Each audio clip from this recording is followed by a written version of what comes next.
For the next 31 days on the FCPA Compliance Report, we're going to be bringing you a daily tip, strategy, or idea that you can use to improve your program.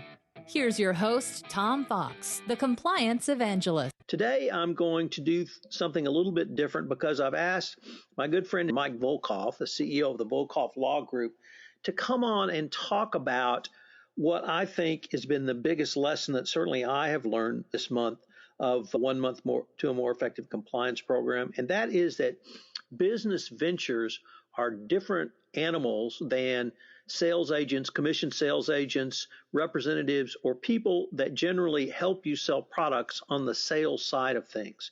So we've talked about joint ventures, we've talked about franchises, we've talked about distributors, teaming agreements, partners, strategic alliances. Those are really different. And Mike has written on this and he's thought about it a lot. So I thought it might be fun and certainly a little bit different to shake things up a bit, to ask Mike to come on and really help us understand why ventures are different from agents on the sales side. Mike, with that somewhat long-winded introduction, welcome and thanks for taking the time to visit with this very unique topic with us today. Thanks, Tom. It's always a pleasure to work with you. And I've really enjoyed the series and we're very proud to sponsor your activities. Obviously, we think the world of you, and we think that you make real significant contributions to the compliance environment, and particularly in this area where I think that there has been less attention paid to it. And I guess I can't figure out the reason why, because we always hear about the classic sort of sales agent role in anti-corruption compliance. And there are so many other types of ventures. I think when the Justice Department or SEC applies certain criteria that they may fall within the area where these people could be, or these arrangements could involve additional risks that are created for, let's say, Company A that's setting up relationships with other entities. For whatever reason, Tom, I don't know, it seems like I haven't seen many sort of joint venture enforcement cases. But back in like 2010, 2011, and 12, we saw a lot with Panalpina, and some of the other ones in terms of joint venture enforcement actions, Bonnie Island and other things like that. Mike, we've had a fair number that have come out of China where a U.S. company enters the Chinese market. They have some sort of relationship with a Chinese company. They enter into a joint venture relationship, and then they end up buying out the Chinese partner so that they bring the joint venture into the company. And unfortunately, by that time, the corruption is so established and ingrained that it continues. And it's, as I like to say, it's no longer them doing bribery and corruption. It's now you doing bribery and corruption. But really, you point out the differences in a great series you had on joint ventures, and you said that there were both inside risk and outside risk. So I thought maybe you could explain what those risks are and really how those are different than a sales agent. And I've actually found that joint ventures are, depending on how they're structured, can be really complex and difficult compliance projects. So, for example, let's say Company A is American with the A for America, and Company C is a Chinese state-owned entity. And the likelihood of forming a joint venture with China is very high because that's the price they usually require, usually to get access to your intellectual property. So here we have a joint venture of A and C. And when I look at a joint venture with a state-owned enterprise, there are what I call inside risks, which are what is the nature of your relationship with the joint venture? How do you interact with the joint venture partner? And we can't apply the traditional third-party due diligence risk management of the agent or distributor model, because here people could look at how first of all did the joint venture come about? What is the role of the state-owned entity? What are they contributing to the joint venture? And the last thing that you want to have is a joint venture that's founded on one principle, which is, okay, we're bringing in the state-owned entity, and they're going to grease the wheels for us with every government agency we have to deal with. That's going to be their expertise that they bring to us. We got to be really careful in setting that up from the beginning, because hopefully they have more than just their ability to get things done throughout the government in China to the joint venture. Because by definition, then, at the establishment phase, you're creating risks in terms of why you're even bringing them to the joint venture. Because I don't want to have a joint venture partner that's just based on go and make sure that nobody in the government gets in our way. Then you have to look at how was this created, why was it created this way, what were the incentives of everybody, and what were the roles that everybody was going to take on with regard to the business operation. So let's say you have a 50-50 joint venture. Then you have a situation where the joint venture itself, let's say the new entity AC, has what kind of decisions are they going to make? Are they going to retain third parties? Are they going to retain distributors? Are they going to use lobbyists and consultants to facilitate the joint venture's operations? And then look at it in this situation where, let's say we're equal 50-50. I can't give up the control of my joint venture to allow the government entity to hire agents they want to hire, distributors they want to hire, without my having input or my having the ability to say no.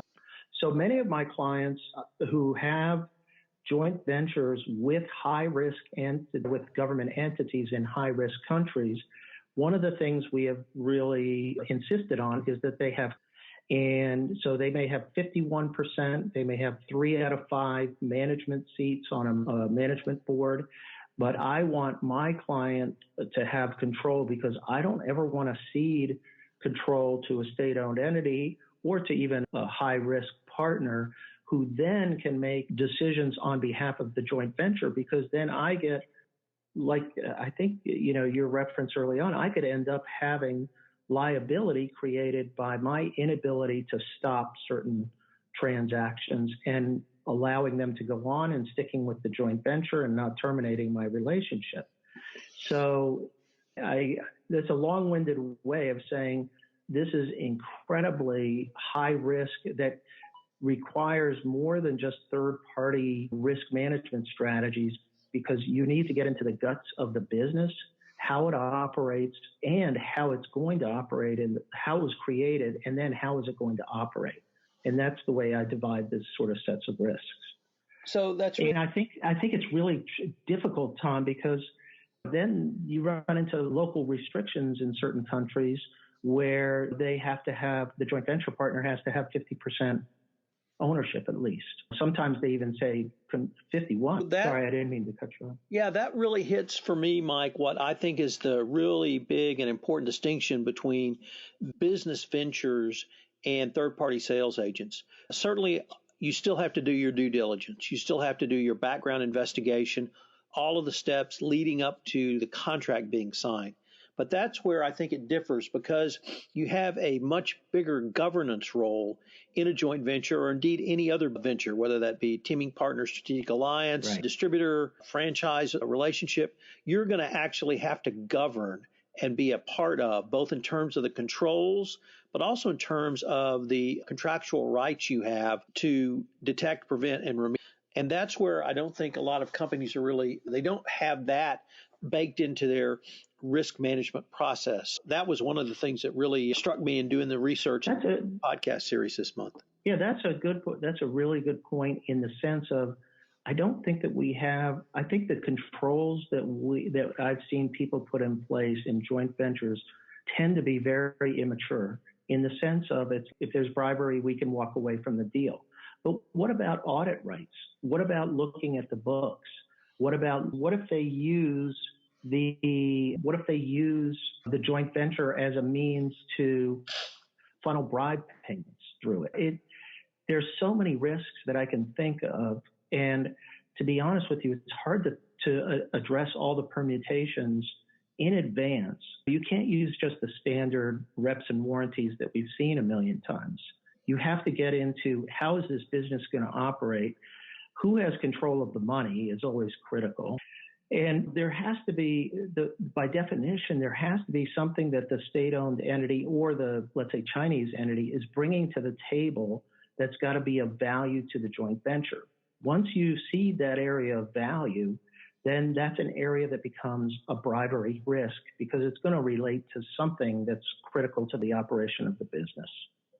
And that's why it's much more complex. And your whole notion of business ventures and the kind of risks that can get created it's a much more complex area than people think, I think, at first glance. And like I've seen it I haven't been involved as much with teaming agreements or strategic alliances, but I've had development type of strategic alliances, and those can get into areas as well, particularly with funded big companies getting together and doing strategic alliances. So I worry about that. The other area and I think I've always thought that there should be more attention paid to this area, is the franchise area. I've seen people try to categorically say franchisees or franchises can never raise third-party risks or things like that. You can't make a categorical judgment by putting a label on it. And you have to look at the nature of the relationship between the parties in a franchise. And I've seen such a variety of franchise agreements that I don't think I can think of franchise agreements that don't raise as significant a risk. And then I can think of some that I've seen where I thought there were real risks in terms of them the franchisee being categorized more as an agent or somebody under your control as the franchisor. So I think in all of these situations, outside of the classic agent and distributor situation, I would say in general, we have to take a real hard look at the nature of the business venture, how it's operating, why the people have gotten together, and then look at the intricacies of the business and apply traditional risk analysis to it. And I think you come up with very different types of issues than you do with the classic sales agent. Mike, this has really been an interesting exploration for me. I think that you've absolutely hit on it, that many compliance practitioners have not thought through the specific risks of business ventures as opposed to sales agents or representatives on the sales side of things. I hope that this month's podcast series and you're talking about it, you're being on this podcast, and your sponsorship will help facilitate a discussion that maybe people will begin to think about more of the issues and more of the risk and perhaps put a better risk management strategy in place. So I wanted to thank you for coming on the podcast and giving me your thoughts, and I look forward to continuing the conversation in another forum. Hello, everyone. This is Tom Fox. I'd like to thank you again for joining me for this episode of 31 Days to a More Effective Compliance Program around business ventures. And I hope you will join me for our next episode tomorrow. This podcast series on 31 Days to a More Effective Compliance Program is a production of the Compliance Podcast Network.